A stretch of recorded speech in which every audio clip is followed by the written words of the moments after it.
So I'm George Polyzos from the Athens University of Economics and Business. And our projects were in collaboration with Christos Papadopoulos, Professor Christos Papadopoulos from the University of Memphis.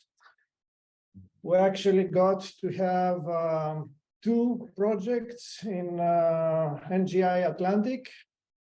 The first one from the first call, so we had time to prepare to have a continuation essentially. The first one is self-certifying names for name data networking.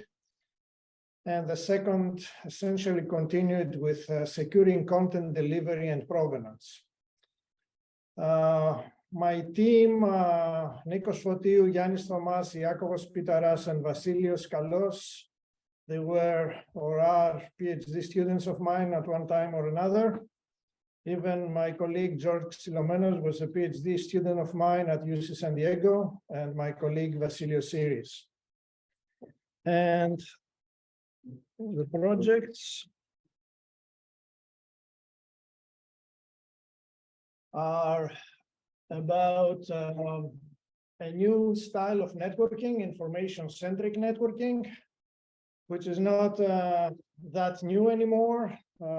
This whole architecture or approach, if you want, started about 15 years ago at a global level with major efforts from both sides of the Atlantic, with many European Union funded projects, and with an NSF project on NDN, named data networking. And we continued developing the technology and the architectures, different ideas, but the major common component was to go away from IP addresses. So avoid getting the location of the information as a key component of looking for it and having a name for it, or different ways. It was called content or data, etc.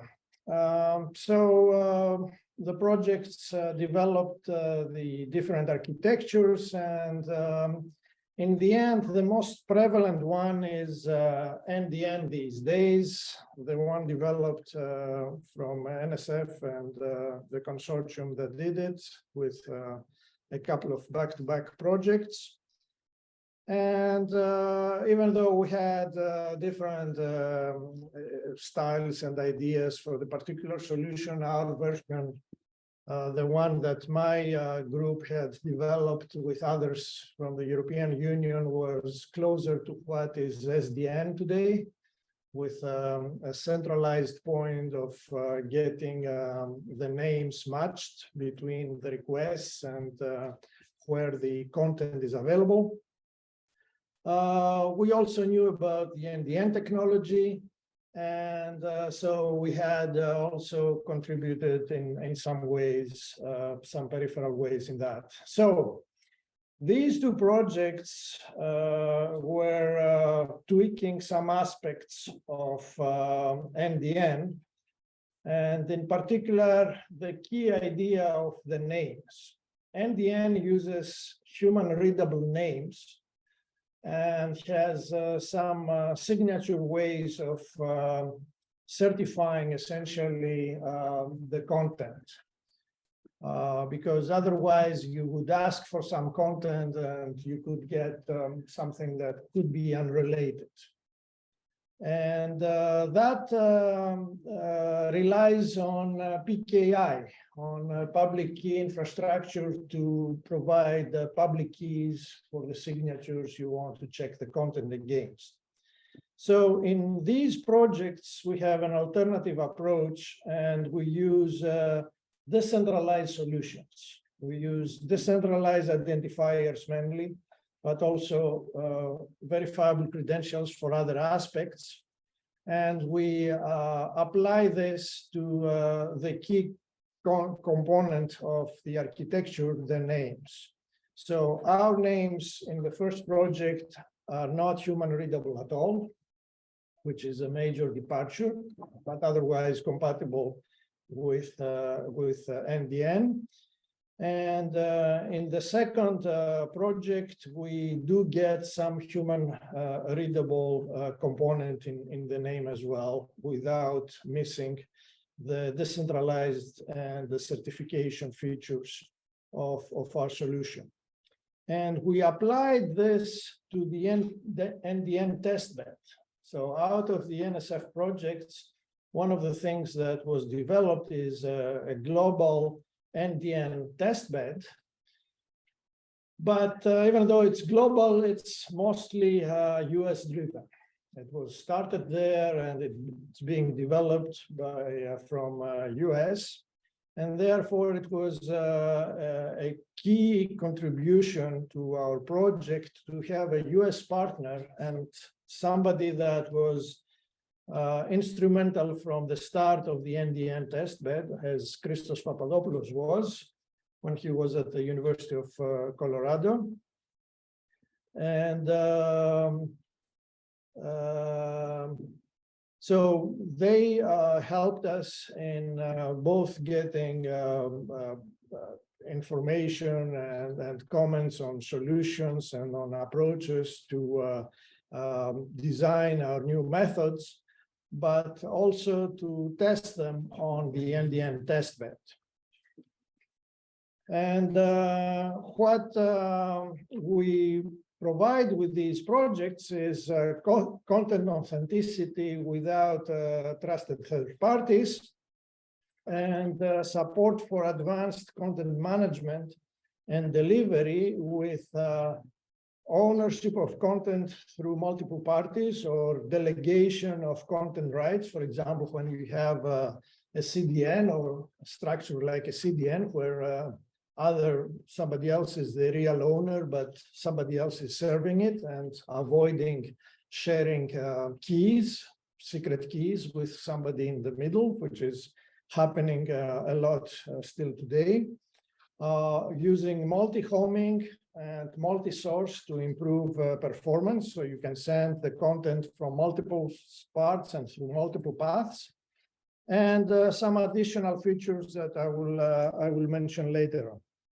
So what we were able to do is, first of all, extend the NDN testbed by having some nodes in Athens that we continue supporting and will continue beyond NGI, etc. We feel that this is interesting for us, and we did 4 major experiments and the design needed for that: security by non-reliance on PKI, performance through multipath transport, performance through multiple sources making the content available, and reliability through multipath and multi-source transfers. So even if there's any problem in a source or part of the network, you still get the content through alternative ways. Furthermore, we extended the solution for other systems like IPFS, which is, I would say, the basis for Web3, the interplanetary file system. A lot of NFTs are living there, and content for blockchains that would be too expensive to be found on the blockchains themselves.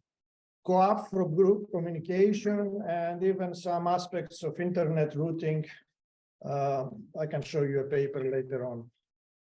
And through NGI, we had many dissemination activities supported by NGI and NGIatlantic in particular. For the second project, we extended self-certifying names for NDN in 4 ways. We integrated the security solution into the core of the NDN design, because the first project essentially tested it at the edge without changing the NDN software itself. We improved key management by essentially using some NDN APIs. We added support for human readable names using certificateless public key cryptography. And we added support for partial content retrieval using zero-knowledge proofs. And this is essentially when you have content that you certify as a whole, but then you want to provide to some parties subsets of that content without invalidating the signature. And some particular signature types and zero-knowledge proofs allow this to happen, and we were able to introduce this into the design. So we had some immediate impact on NDN and the ICN architectures in general, and we have presented this to the IRTF, the research branch of IATF. And then we had also impact on the decentralized identifiers community. We introduced our new, our own DID method, which is called DID self, that doesn't need a blockchain or is not even need a secure web server or something like that, and still works with everything else, and has been introduced now in essentially the Web3 recommendation. And looking at longer term, our approach can be generalized, as we have already done in some specific other systems, and we're looking at providing security solutions that don't rely on trusted third parties. So I think I have mentioned most of these, but I would like to mention also the NGI Tetra project and the sample bootcamp that they offered to NGI participants. And we explored the business potential of DIDs in a summer bootcamp.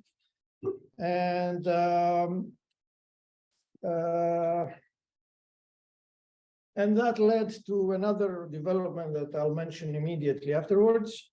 But our NGIatlantic experience has been great. So it was asked before about the amount of overhead or bureaucracy on NGI projects and NGIatlantic in particular. And even though going across the Atlantic is a problem, including for signatures and things like that. Otherwise, the project was excellent for us.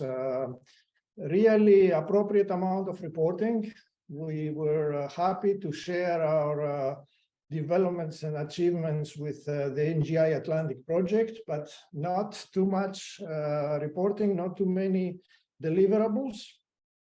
And the exposure, both at the European level and also the global level, which is important for many of these technologies, is critical, is very good, in particular towards the US.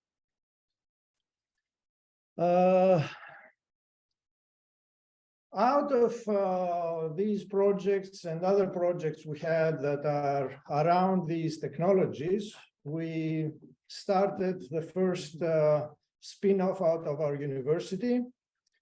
It's called Exceed. We're excited, and we hope that we will exceed in digital identities. And we have already developed software for issuers, wallets, and verifiers to use decentralized identifiers and verifiable credentials. And this becomes more and more central technology, both for identification for people, but also in the IoT, and even organizations and all kinds of entities in the end. It's also being recommended as part of EIDAS 2 And we hope that we'll be able to contribute in this ecosystem. We also had a number of publications,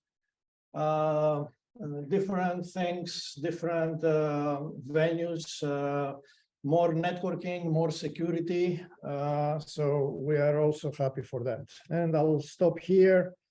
And there are also other publications, not out of NGI Atlantic, but relate to exactly those things. So thank you very much. And I'll be happy to answer questions or have any discussion. Okay, thank you very much for your feedback, George. It was very helpful, and we're happy to hear that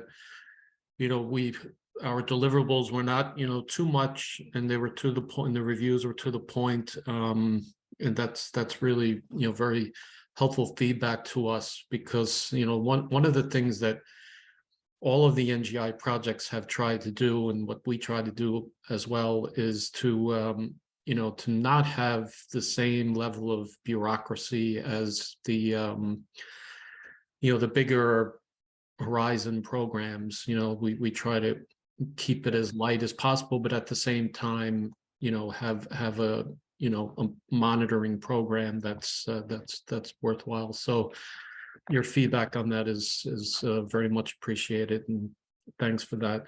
Then I just have one question about, you were saying that your work has made it into the W3C, which is a tremendous achievement. What was that particularly difficult to do, or was it the fact that you had the EU-US cooperation that helped in that particular accomplishment? Or I'm not sure really what contributed. The first name, Nikos Fotiou, has been following and contributing to W3 discussions, and others, DID. I mean, there are many related bodies that try to standardize around that area. So essentially, it was at the right time and with additional background. I don't think that the particular relationship to the US at this point played a role, but and it's not really networking related. It's about the decentralized identifiers themselves.